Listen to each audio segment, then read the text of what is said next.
Tucker on him. Throws it up for 8. Shot blocked by Antetokounmpo. What a block from Giannis. 17 seconds from Game 7 or from championship number 6. Jordan, open. Chicago with the lead. Minute remaining. And they're putting Curry in the pick and roll, trying to get him on Irving. Irving and Curry, one-on-one. Irving puts it up. It's good! Kyrie Irving from downtown! We're sending it in, Jerome. That's for damn sure. Yes. What is up, everybody? Welcome to Taproom Sports Podcast. I'm your host, Jordan. Stacks on stacks, lads. Joined with my guy, Mr. Big Ballin', Ben Larson. Yes, sir. We're live and direct Tuesday evening, breaking down some Major League Baseball for Wednesday. To everybody that's off work, congratulations. Enjoy it. I'm jealous. 4th of July weekend, or week, I should say. But yeah, man, got a lot of baseball to talk about, which we will get into. Ben, how are you doing today? How are you doing? You're not off tomorrow? Nope. No, I only get Thursday off. I have to go back on Friday too. Oh shit. So yeah, gotta. I'm off tomorrow I am, and Thursday. Oh, you bastard! I am going in the office tomorrow, so I can work from home on Friday. So it'll be a little less of a rough day if I'm not going in the office on Friday. But and got a meeting bright and early with the team at 9:00. So gotta be ready to go on that one, which will be a little bit rough. But we don't go hard on 4th of July like we used to. So you don't. America, dude. I do. I eat hot dogs, fucking drink Budweiser. No, I'm just joking. Well, yeah, I know. But I mean, like, we're not getting fucking wasted and like passing out early at the pool. I mean, dude, I would love to be going to a pool on 4th of July, to be honest. It's not like the college days. That's what I'm getting. Nah, definitely not. It sucks, but I should have worn my America shirt. Got one special for Thursday. Yeah, you got to. Cut-offs and all. I mean, I now that I'm older, I love 4th of July more so because, I wake up and the Nationals are basically playing every 4th of July, right? So we get the Nationals game early in the morning, and then we get the hot dog eating contest, which, unfortunately, San Jose's own Joey Chestnut will not be participating in this year. Disqualified. Yeah, but, it's like, I don't know, 4th of July is always cool. Usually, like, when I'm back home, I got friends and family to go hang out with and stuff. Yeah. Now I'm out in Vegas. It's a little different. It's not as cool because I don't have a pool, and I don't know anybody out here that does have a pool, so, it'd be nice if I did hang out with some...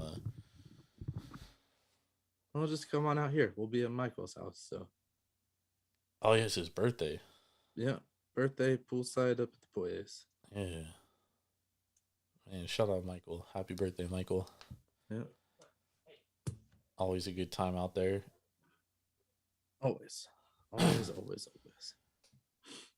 Damn, I was going to say something. I totally just fucking blinked. We got I just saw them while you're thinking about that. I saw something of like next year, the Sacramento A's. Oh, yeah, it's going to be hot as shit. Yeah. But the River Cats play out there. The River Cats do play out there, but like this week, 104 today, 110 tomorrow, 113 Wednesday, or sorry, 110 today. So this picture was taken Monday. 104 Monday, 110 Tuesday, 113 Wednesday, 108 Thursday, 111 Friday, 111 Saturday, 108 Sunday, and 109 Monday. Yeah, they're probably just going to do what they used to do with the Rangers and just never, they don't ever play day games in the summer. Yeah. They only play night games. That's probably what's going to end up happening. But I mean, I'm not against that because, like, dude, I fucking, like, I'm not a big fan of dome stadiums because it takes out the natural elements. Mm-hmm. But, like, I am a fan of dome stadiums in the sense that, like, rainouts and suspensions, like, end up fucking like killing teams later on because then they have to fucking play like a grip of games, you know, in a huge stretch, like 29 games in 30 days if they have a ton of rainouts. So that sucks. But no, I'm all for like no domes and stuff. Like I just feel like domes take away a lot of baseball in a sense. You know what I mean? So even if it's hot as shit, you know, like that, you know, it's unfortunate. Like I wish the Diamondbacks played outside in fucking 120 degrees. You know what I mean? Like the ball would be flying out there. Oh, absolutely. And it's day after Bobby Bonilla Day. It's another big one for Bobby Bonilla, Chris Davis. Who else got paid yesterday? Ken Griffey Jr. There's a lot of dudes getting paid on July 1st, and then Otani's going to get paid a grip of money once he retires on July 1st every year. there we go. So that'll be that. Yeah, 68 fucking million. Yep. Yeah. No, it's not that much. It's because he's actually getting like 40 million a year. No, that's what it's counting for against the because Dodgers. because they're putting it in escrow though. So like essentially they're paying him that 40 million. They're just like putting it in a savings account basically. Yeah. And then they give it to him. But No, the other 30 million, that actually gets paid. Like 30 million gets paid after, because like the escrow account, once he retires, right, the day he retires, he like gets all that money. But the 30 million a year after that, that's what he gets until whenever it's done. Like what is it, like 10 years after he gets 30 million extra a year? So it's a little different, slightly different because they can't withhold the 40 million and have it still count against a cap. So like they're paying him that 40 million, but essentially they're putting in an escrow account, because what I'm assuming, and I'm not a smart. He's still getting that. He doesn't get that money. It goes into the escrow account. He's only walking with 2 million a year right now. 2 million yet, but the escrow account, that holds it for him, but he's still not going to get that all paid up front. Well, I'm assuming why he's doing it is because there's probably some tax loophole. You know, if he goes back to Japan, I don't think he gets taxed like the California money. That's what I'm saying. That's why I think he's doing that. Yeah, because essentially, like, he's saving a ton of fucking money. Because honestly, 70 million in California is really only like 35 million. Like 40, but yeah. No, because once you hit that higher tax bracket, you get taxed a lot more. Yeah, it's like 40%. It's still not the... Which, you know, 35 million is still really good. Oh, yeah, absolutely. Absolutely. But yeah, he's only doing it because it's a loophole. It just makes more sense that way. Honestly, I wouldn't be shocked if more guys and more California teams don't start doing that kind of shit to evade the California tax. And at some point, maybe the government steps in and is like, okay, guys can't do this. Well, they tried with Otani's. Oh, really? They tried to. Well, he's also gambling $1 million and shit. Like, what the fuck? Yeah. But they tried to, because they kind of saw this of, you know, him only having to pay taxes on $2 million for these 10 years while he's working in California. But he's going to be likely not working in California when he gets paid the 68 million. Yeah. So, yep. The state is kind of getting fucked on this one. Yeah, it'll be crazy. Tim Anderson was released from the Marlins today, Ben. Yeah, saw that. Fucking having huge. A horrible season. I mean, he's having that's back-to-back seasons. Since I feel like ever since Jose Ramirez fucking hit him, dude. Yeah, knocked him a little sideways. Yeah, it's just been a shit show for him. But so Tim Anderson got released. What other news do we have in Major League Baseball? Gavin Williams returns tomorrow for the Cleveland Guardians. He was their top prospect last year, a guy that they is going to be future top of the rotation starter. So the Guardians get him back tomorrow, which is fucking massive for them. Yeah, and James Wood hit a single yesterday. Today he did not. But James Wood had 2 singles yesterday. He had an infield single as well. That's right. Today, nothing. To be fair, he did face 2 lefties back to back. So tomorrow he faces Christian Scott, a right-handed pitcher. So we'll see how he does there. But man, that kid is he's gonna be a good player. You know, I watched him a little bit in AAA, but he's a lot faster than I thought. Mhm. So that's gonna be huge for the Nationals. But the Nationals have a bullpen problem. Aside from Cortland or aside from Finnegan, they really don't have fucking shit. So that's where that team's at. I mean, there's a lot of teams right now, Ben, that the Mariners can't hit. Well, I mean, not even arguably, the best starting rotation in Major League Baseball, and their offense can't even put up 3 runs for them. Yeah. Detroit can't hit. Yeah, Detroit can't hit. You know, they just put Casey Mize on the IL too. For what? Again, hamstring, I think. Yeah, hamstring. Oh, he'll be back. Yeah, but I mean, again, just another blow. Yeah, I mean, the Tigers are done. Diamondbacks put Montgomery on the IL. Again, yeah, they had to. He's a been leg injury, knee. I feel like a lot of times though, when guys are struggling, they'll put them on the IL just to send them to like the rookie, not the rookie, but the spring training facility, which is like usually where the rookies come in and start getting ready for pro ball, and just let them like work through their kinks and stuff. Royce Lewis got hurt today too again, groin injury. He got pulled from the game. They're considering him day to day. Bob Sageted himself. What did he do? He fucking fell in the bathroom and like got a big gash on his head.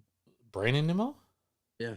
Oh shit. He had a pinch hit. He played today, but hurt himself yesterday. I didn't find any pictures of it. Dude, that's crazy. Yeah, it's a lot going on in baseball, obviously, as we head towards the trade deadline. The Astros have gotten hot. Obviously, we talked about this on Sunday. Even the Rangers, they've won 2 in a row now, and like that offense is starting to look a little bit more lively as Wyatt Langford kind of has settled in, it seems like. I mean, it's only 2 in a row.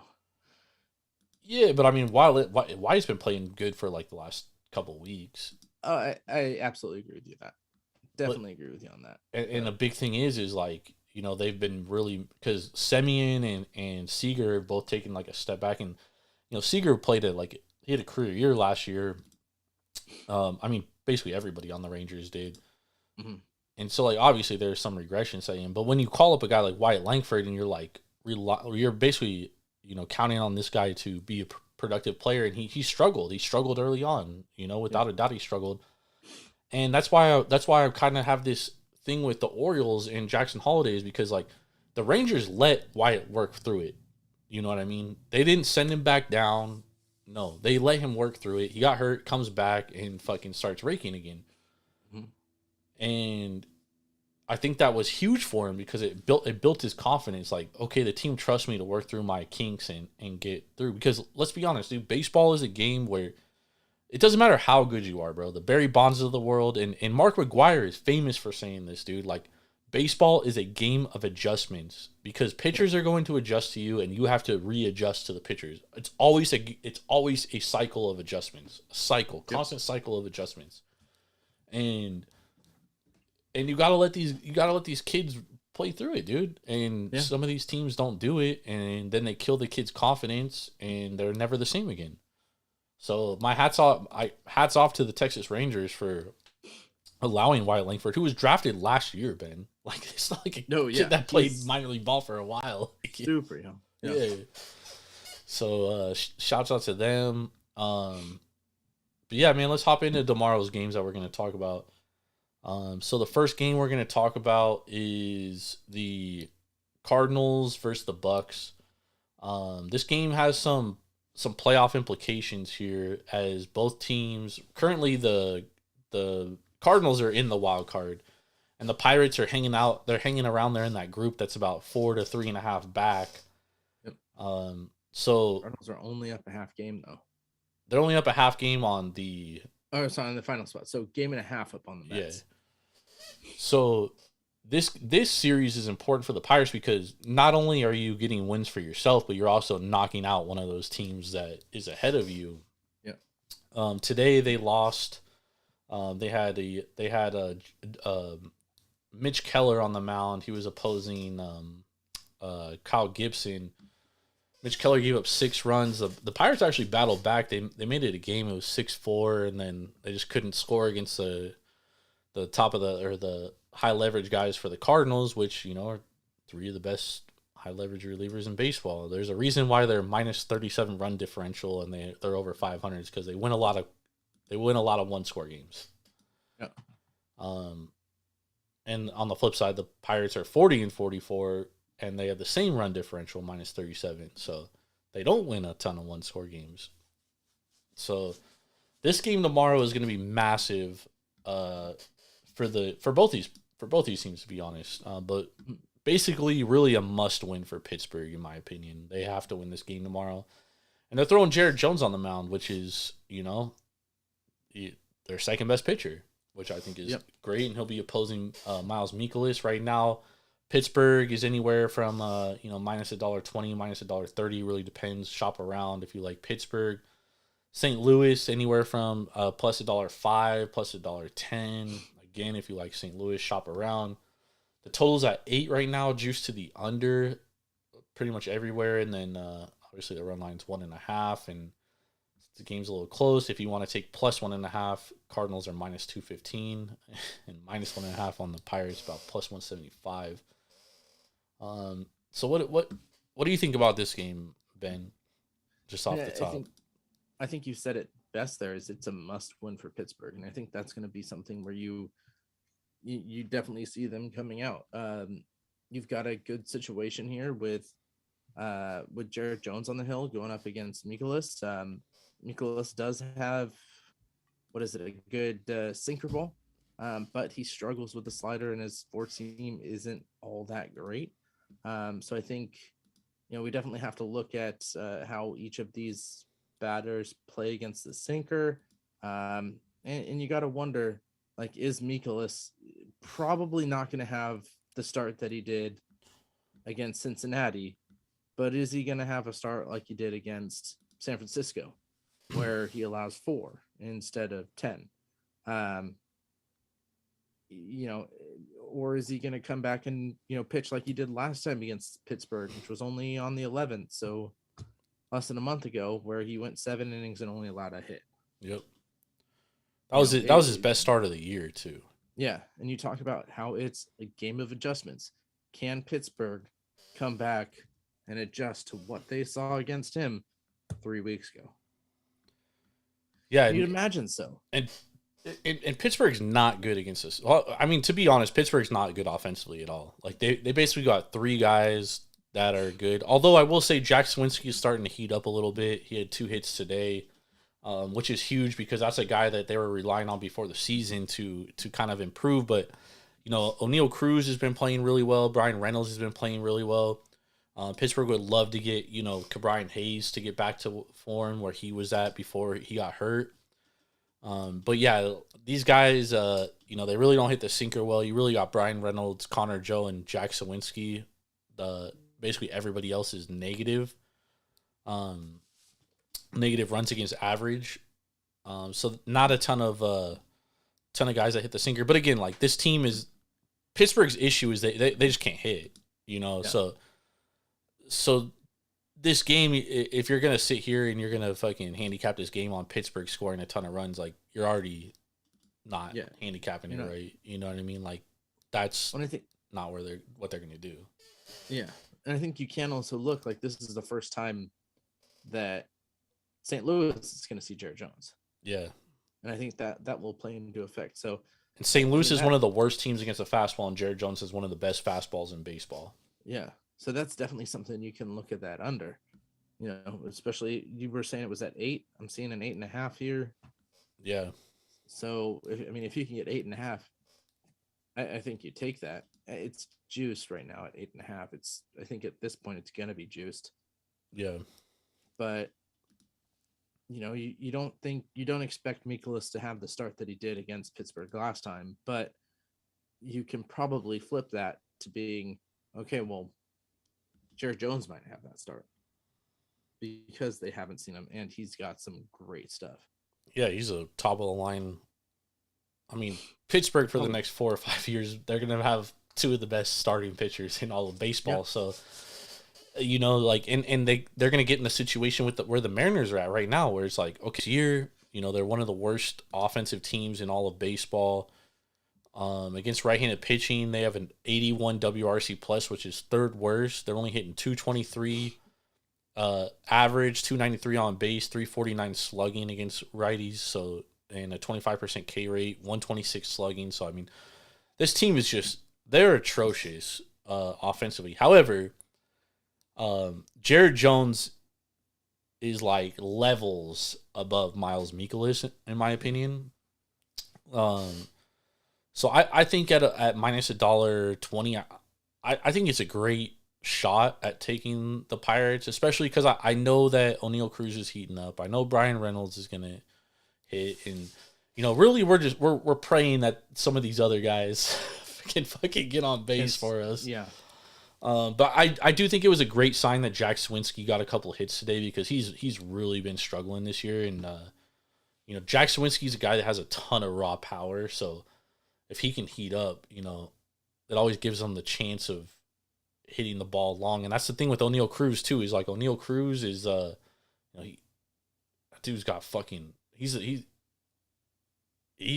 got the fastest swing in baseball. He hits the ball harder than anybody. You know what I mean? Like he crushes the fucking ball. Contact. Yeah.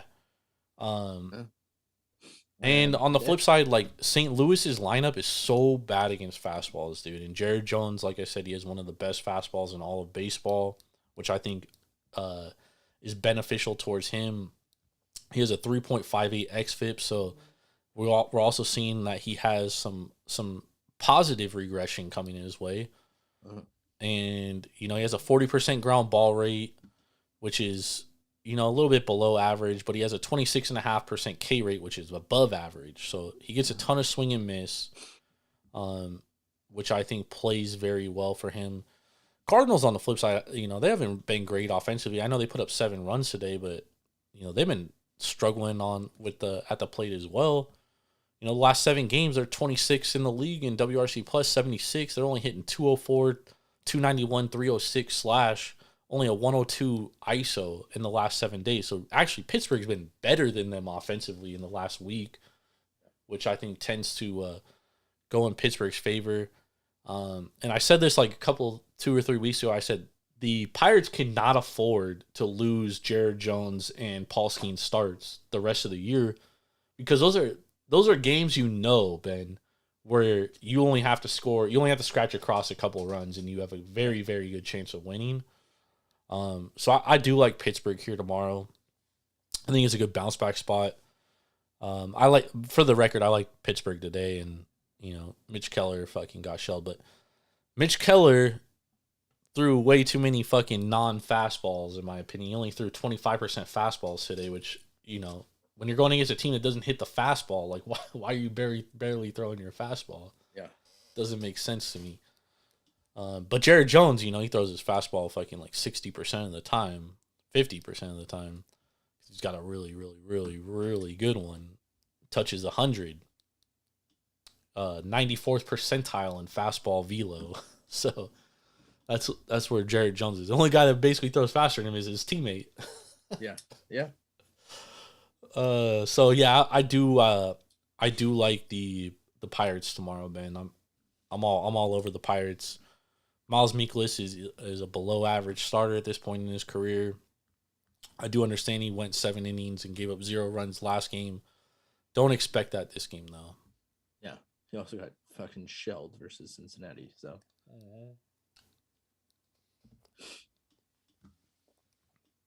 So I already played Pirates. I played them minus $1.19 earlier.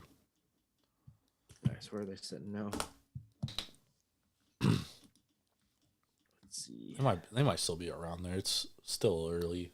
Yeah. Traders aren't active right now. Let us see. They're let me see. Minus 120. It's moving though. It's moving in the wrong direction for. Yeah, they're like, depending on the book, but there's some books that have minus 130. Oh damn! Holy shit! No thanks. Yeah, I don't know if I play the Pirates at minus 130. Minus 120 to minus 122, 25 might be a play for me. Over that, I would just stay away. All right, let's move over. Or do you have any other things to add to that, Ben? Yeah, I like the under here. I think that's definitely one that you need to shop around on, because if you're getting at 8.5, you're definitely paying minus 125 area. If you get it at 8, then you'll probably be at the minus 110. I don't think Mikolas is going to get shelled like he did against Cincinnati, but I do think he'll give up some runs. So I do like that Pittsburgh money line bet, but I don't see Cincinnati putting up, or sorry, St. Louis putting up many runs tomorrow. I think we're going to get a long outing from Jared Jones, and he's averaging. And he didn't go deep in the Colorado start, but that's against Colorado. But he's going. That's in Colorado too. So Yeah, a good 6 innings. So if he can get through 6 without giving up a lot of runs, I think that's going to be a very positive day for both the under and the money line there. Yeah, I'm not opposed to the under. Although, Mikolas is, he can easily give up 5 or 6. And if that's the case, it fucking kills the fucking under. But yeah, but are they going to put up 3? Who, the Pirates? No, St. Louis. Oh, yeah, there's a good chance they don't. Yeah. Very good chance they don't. All right, let's move over to the next game. We got the Washington Nationals at home against the New York Mets. The Nationals have dropped 2 in a row to the Mets. Both these bullpens are absolutely taxed because they've gone into extra innings 2 days in a row. And the Mets went into extra innings on Sunday too, so they've actually gone into 3 extra inning games in a row. I don't even want to know. Their bullpen's got to be fucking absolutely fucking torched right now. Sorry, I'm trying to pull up the bullpen usage real quick. But right now, New York is a minus 126 favorite. Washington about $1.16. That's consensus lines. So what do you think about this one, Ben? Yeah, and these are huge games. This is a absolutely huge series for both of these teams. I really have a hard time backing Parker a lot of the times, because every time I have, he's had a bad game. And Mets hit lefties well, so I definitely want to look at how they hit his individual pitches before I take a line. They smash fastballs. Mitchell Parker is a fastball pitcher. Yeah, he has a 0 run value with his 4-seam. His curveball is his best pitch, then only throws a quarter of the time. But that's the thing, you gotta look at how much they throw the pitch.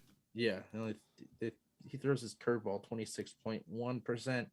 His fastball, his 4-seam, 48.9%. Mets hit fastball well. Mets against the 4-seam. They crush 4-seamers. As a team, they're 16.2.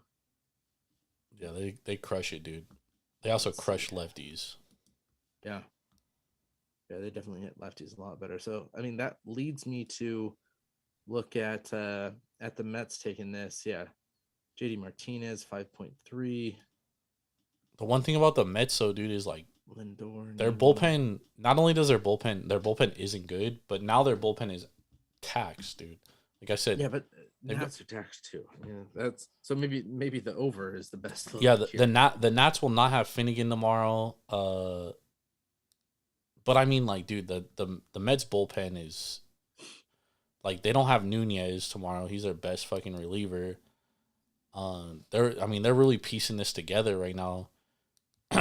And I still lean the Nets in this one only because the fact that they crush lefties, they crush fastballs. They're the hottest hitting team in all of baseball right now. Like there's no doubt about that. In the last 7 days, they have 165 WRC plus with an ISO of 281. I mean, they're crushing the ball, dude. But I do think they are kind of due for obviously regression because 165 WRC plus it's not real. It's not sustainable. Yeah. But I don't know if the regression is coming here against this team, against Mitchell Parker, who's a rookie and who's a lefty, and the Mets crush lefties. Let's go. Dodgers came back and beat Arizona tonight. In the bottom of the ninth. That's good. Sorry. I would hope they did. The fucking Diamondbacks are a bullpen game. Yeah. Well, Giants just went caught a half game on them today. That's what matters. Yeah, so with you saying everything about the bullpen, maybe that's something we look at team totals over. Yeah. Mets, since they hit lefties so well, since the Nets bullpen is taxed, maybe you look at that over 4.5. Total is at 8.5. It's just the over, so they're probably both going to be at 4.5. That might be a good spot to look.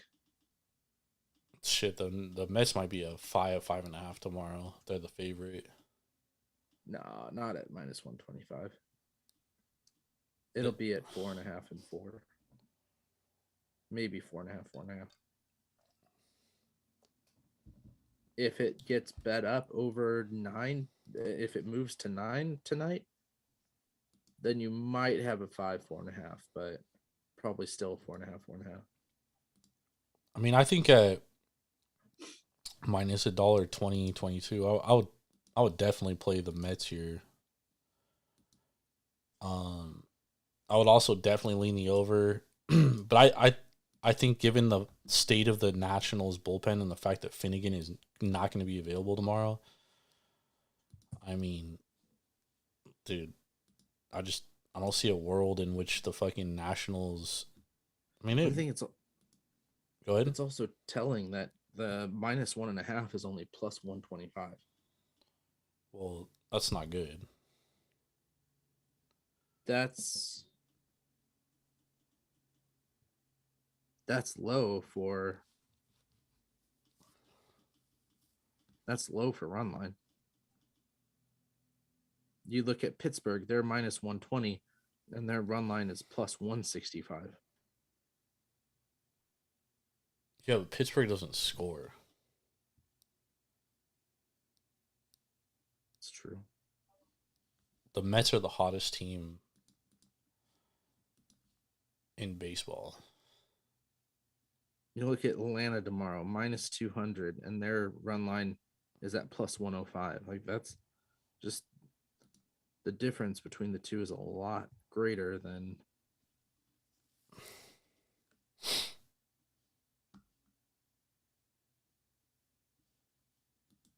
I think that's telling for that Mets minus 125.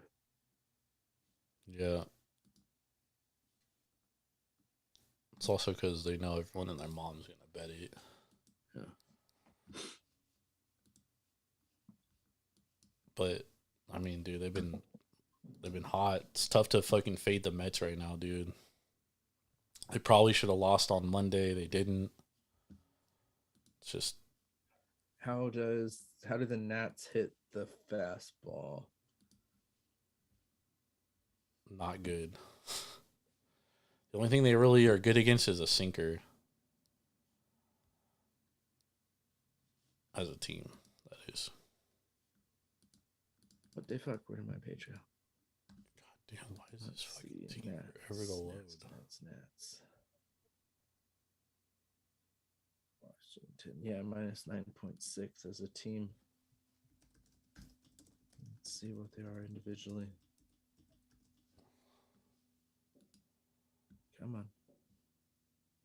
Internet in the fucking Bay Area should be better. Let's see. Vargas is a 1. Lane Thomas 4.8. Sensel 1.2. Riley Adams 2.1. CJ Abrams 6. Yeah, CJ's good. Christian Scott's coming off he got sent back down to the minor leagues, coming back up.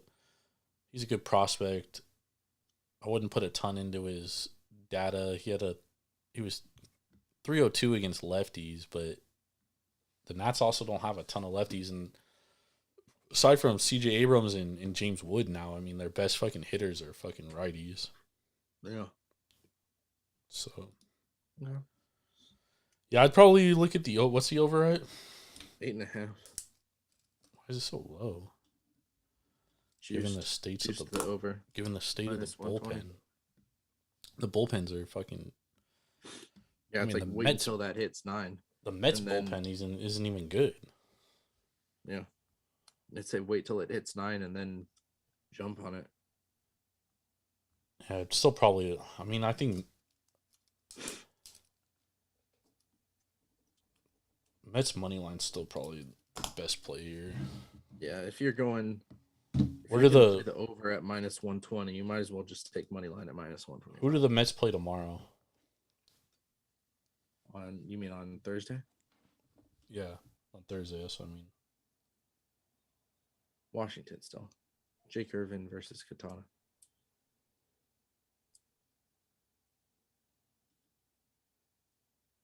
Oh, they play the Nationals on Thursday too, on 4th of July. Interesting. Yeah, 805.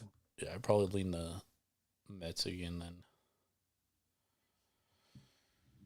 I think I'm going to put that in right now.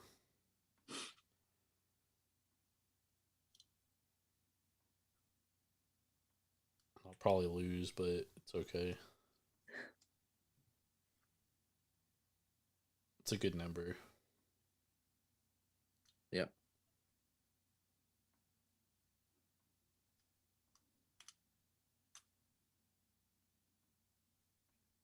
All right, we're locking in Mets money line. We're locking in Bucks money line. All right, let's move over to the Orioles and the dog shit fucking Mariners, dude. What a fucking terrible ass fucking lineup this is, dude. Logan Gilbert's gonna go out there and pitch a 0-run ball tomorrow, and he's gonna fucking lose, dude.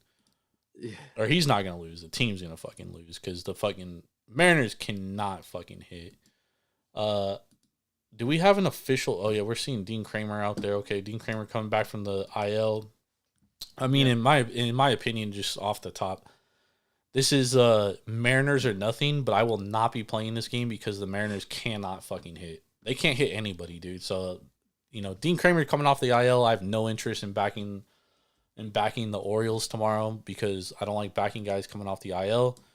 But even money, the Mariners can't hit. They cannot fucking hit, dude. This team is so fucking terrible at the plate, dude. This team cannot fucking hit. They had a team party on Sunday. They had a day off on Monday. Team party on Sunday. I was like, oh, this team's they're gonna get good vibes and they're gonna start to heat up. Nope. That team should have fucking gone to batting cages. That's what they should have fucking done. Bro, Ben, they have a 65 WRC plus in the last 7 days, dude. Yeah. The only team worse than them is the Detroit Tigers. That's it. Yeah. They cannot hit. They can't hit anybody. It doesn't matter who you throw out there. They cannot hit.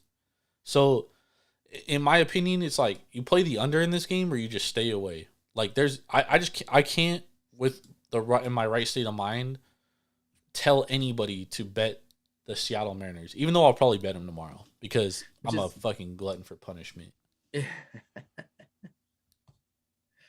Wow, Baltimore hit really well in the month of June. Oof. And Seattle is the word, dude. They suck. They fucking suck, dude. They blow massive fucking cock, dude. They cannot fucking hit. They cannot hit. 223 average in April, 227 average in May. Okay, we're going up. June 211. On base Ben, they got percentage almost a of 303. 30% K rate, dude. That's how bad they are, bro. They strike out almost 30% of the time. That's the most in baseball.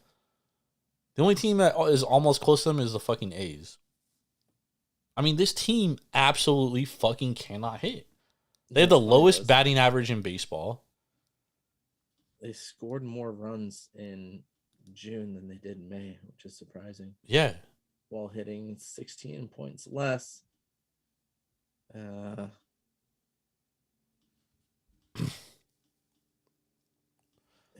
They have a 94 WRC plus on the season, 147 ISO, 28% K rate, dude. They have a 298 on base percentage, bro. They can't even get on base a third of the time. Yeah. Slugging 365. This team absolutely fucking blows, dude. They're about to blow a 10-game lead in their division in 2 weeks. Yeah. In 2 fucking weeks. Yeah. Houston's getting hot right now, and they are fucking choking up the hill.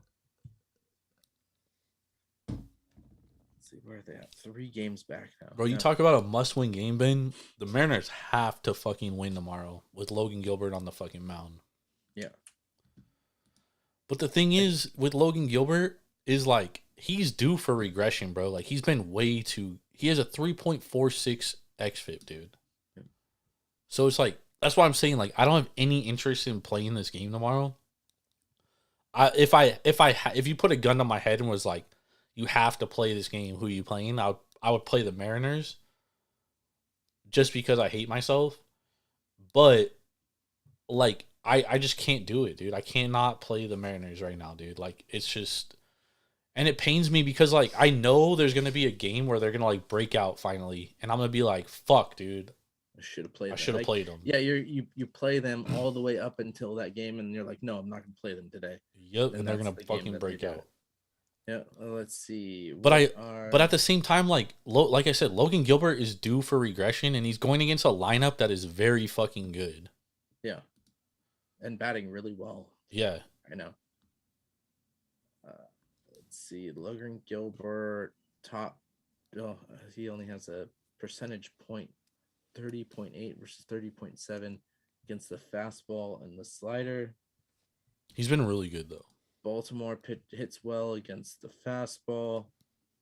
The slider, they hit above average, but not great. But he's going to have to go to the slider a lot, which is his best pitch. But cutter and then split finger.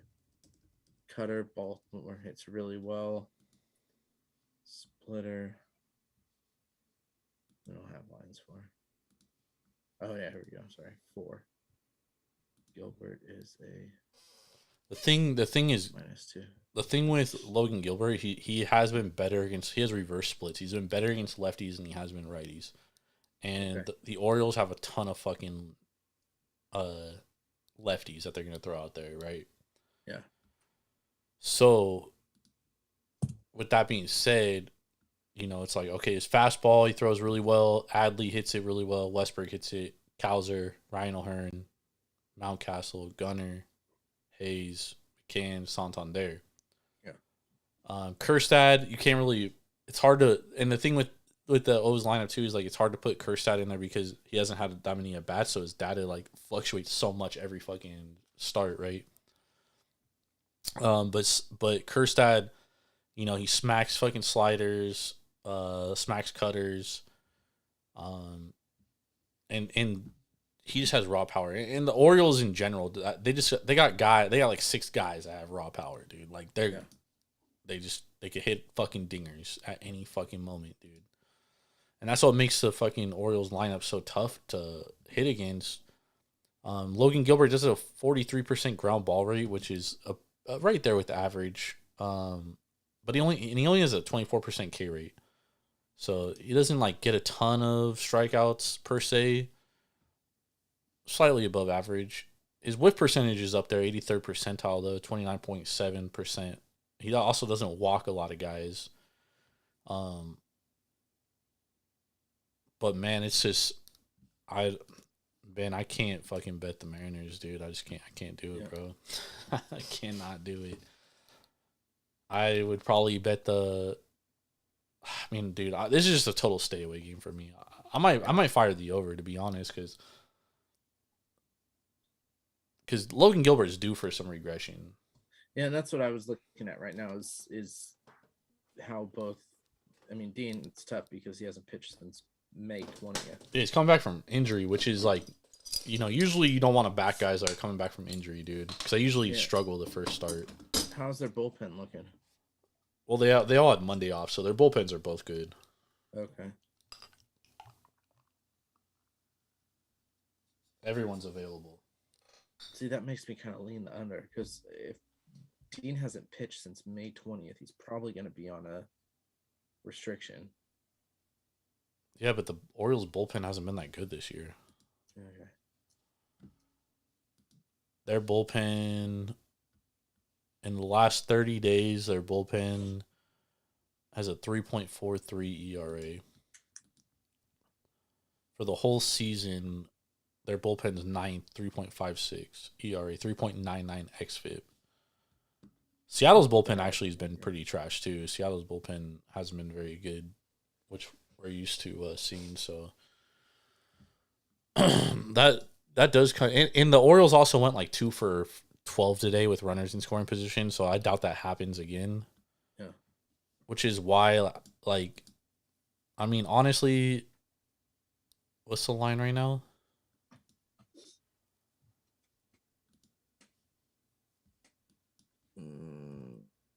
I don't see anything. I mean, dude, it's just on OMB. I just can't. I can't in my right conscience play this game tomorrow, dude. Baltimore even. Seattle minus 120. Yeah, I mean, I would lean Seattle at that price with Gilbert versus Kramer, but again, dude, like the way the Mariners have been hitting, bro, it doesn't matter who's on the mound. I mean, Kirby gave him a hell of a start today. He went 6 1/3 innings, and he allowed 2 runs, and one of the runs was on a fucking soft ass single that just seeing single, and but the offense gave him nothing, dude. Gave him no chance. I think I mean, looking at these lines, and the only lines I see right now are on ESPN Bet. And looking at this, I think you got to fire the over. It's over 7.5 at plus 120. Yeah. Under is minus 140. Yes, because the Mariners can't hit. Yeah. So they know everyone's going to play them under. Mm-hmm. Yeah, and like you said, we can see Baltimore putting up runs. And, I mean, I can see Seattle putting up maybe 1 or 2 against Kramer. Kramer gets into the second, third time around, and his arm's feeling a little tired. Yeah, and he probably is going to be on like pitch count too. Yeah, could be the end of it. Yeah, it's a very sorry ball club out there in Seattle, Washington right now. They cannot hit. Mm-hmm. That team's as bad as it gets at the plate. Julio's bad. I mean, just up and down that lineup. There's just Ben, the best player on that team's hitting 253. That's where that team's at. No, really? Yeah, Josh Rojas is hitting 253. He's their highest average. Team fucking blows, dude. They got 2 guys hitting over 250. Oh yeah, Rojas 260. I see. Oh yeah, because he got a hit today. Yeah, and then Luke Raley 257. Big money. Oh, who is this? Victor Robles. Bro, he's not even on the team 15 anymore. plays. Oh, did he get traded? No, he got cut. Oh, damn, he was batting 316. Yeah, that's probably why they cut him. Which is too good. Yeah, they're like, bro, you're hitting 300. You don't fit on this team, bro. We need 200 hitters. Yep, Samad Taylor only had 5 at bats, but he's batting 400. Maybe they should give him more. Leo Rivas only 6 at bats, batting 333. But yeah, your starters are trash. Oh. Yeah, Josh Rojas, Luke Rayleigh, and Julio at 244 are their top 3 batters. Bro, it's hella funny 244 are your because top 3 batters. the fans of Seattle, when they returned back home on their road trip on Friday, they all like went on Twitter and they're like, "Okay, we're gonna give Julio a fucking standing ovation." The fucking guy has 1 hit since then, dude. Yeah.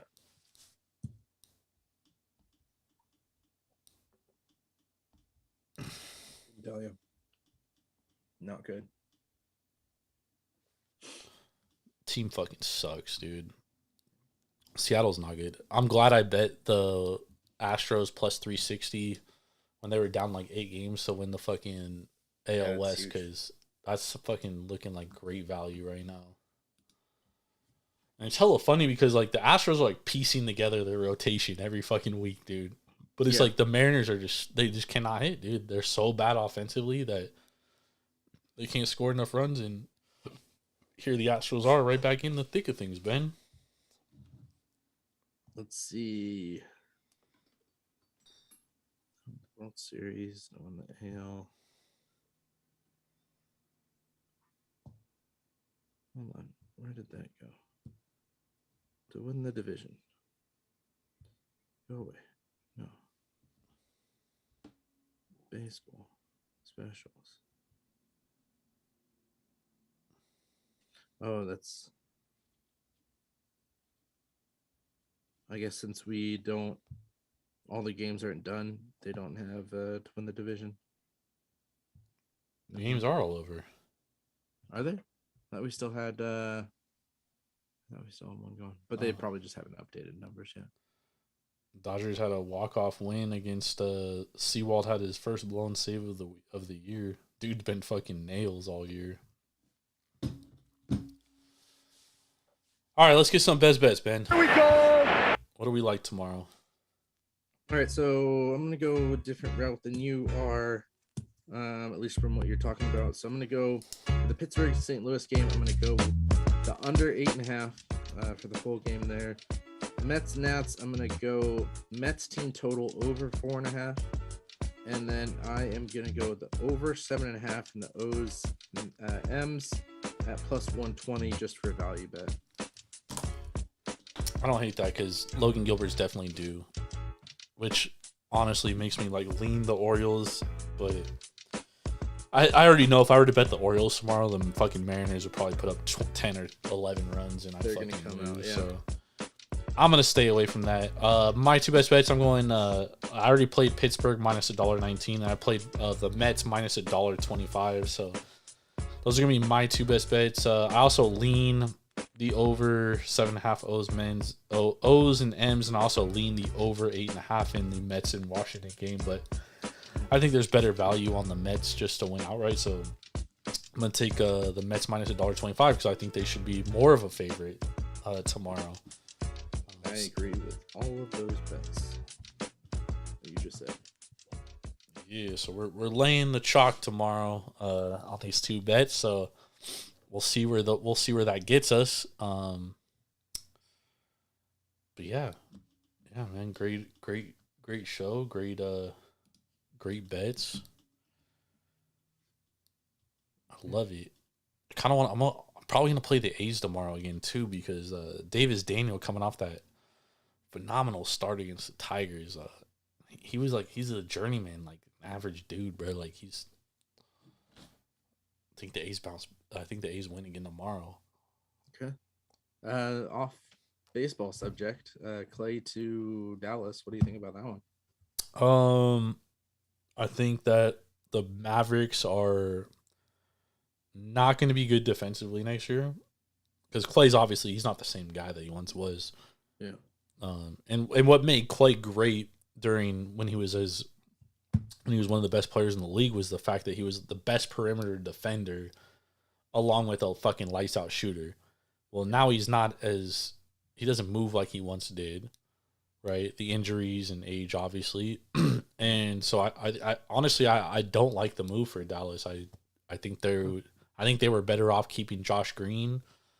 I personally think the Mavericks got worse, dude. Huh. Clay's gonna have wide open threes though. Yeah, he's a better shooter than those guys for sure. But the thing that made Josh Green and Derrick Jones Jr. good is the fact that they were good perimeter defenders. Clay is not anymore, right? Yeah. Kyrie and Luka are already not good defenders. So now you got 3 perimeter guys that aren't good defenders. What are you going to do? That's what they got to figure out. So I don't love it. I don't. And then on the flip side, there's rumors that the Warriors are going to sign and trade for Buddy Hield.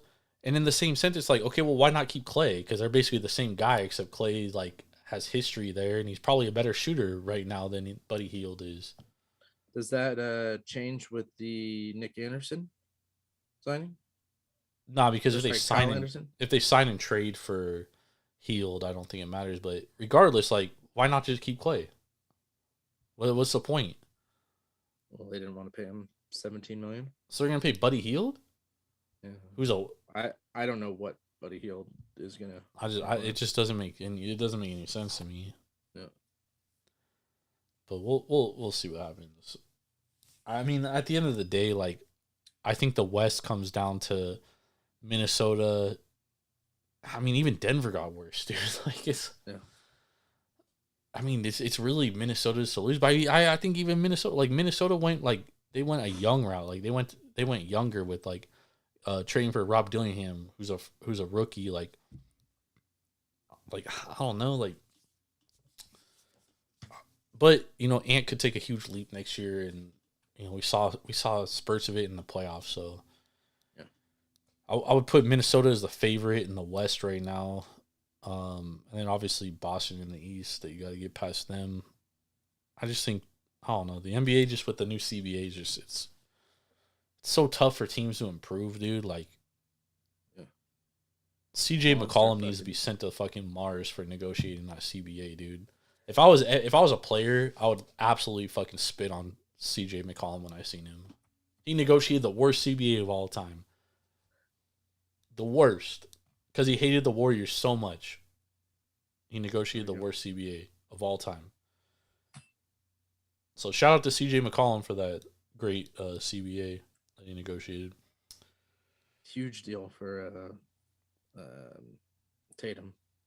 Oh, yeah. For like $60 million or something like that. Yeah, it's going to be hilarious. In like 2 or 3 years, dude, the Celtics are going to be like $300 million over the cap, dude. Like, what are they going to do, bro? Like, yep. Anyways, thank you everybody for joining us.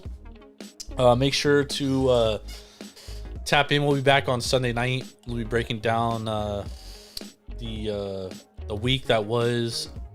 I might go live on 4th of July for some baseball too, since I'll be home alone all fucking day.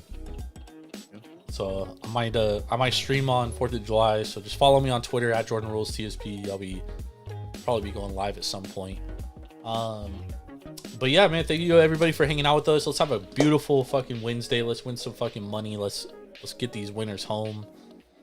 Thank you everybody for hanging out with us. For Mr. Big Ball and Ben Larson, Jordan Stacks on Stacks on Stacks Lads. If you missed any of the show, make sure to go get it on Apple Podcasts or wherever you get your podcast fix.